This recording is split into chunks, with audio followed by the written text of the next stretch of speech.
একটা লেখছি ইসলামের পক্ষে। তাই নাকি? এক লাইন কোন তো দেখি। এই কবি সাহেবের 10,000 টাকা। আউযু বিল্লাহি মিনাশ শাইতানির রাজিম, বিসমিল্লাহির রহমানির রহিম। কবিতার নাম রঙের মেলা। স্কুল বন্ধ, পূজার ছুটি, গায়ের ছেলেরা বেঁধে জুটি। পূজা দেখলাম উল্লাপাড়া, তথায় দেখি হিন্দু ভরা। দেখলাম গিয়া মাটির মানব, মানব তো নয় দেখতে দানব। 10 হাত তার 2 পা, হিন্দুরা তাকে বলে মা।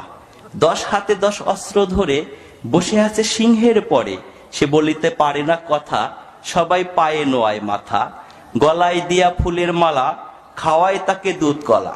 ভক্তি শ্রদ্ধা করে মান, বাক শক্তি নায়ক প্রাণ। প্রাণ নেই তবু কেমনে মরে, নিয়ে যায় তাকে নদীর তীরে। তীর হতে তুলে মধ্য জলে, লাথি মেরে দিয়েছে ফেলে।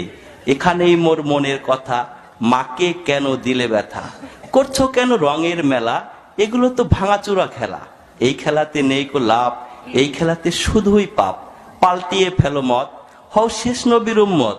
খোদাকে মানো প্রভু, একবার গেলে তুলসী তালা, ঘরে নেবে না কবু। ধন্যবাদ। হ্যাঁ, হাততালি কেন? মারহাবা কন। এই তো কবিদের গুণ দেখছেন, কি চমৎকার একটা কবিতা আমাদের শোনায় দিলেন। ভাল লাগছে না? ভাল লাগছে না?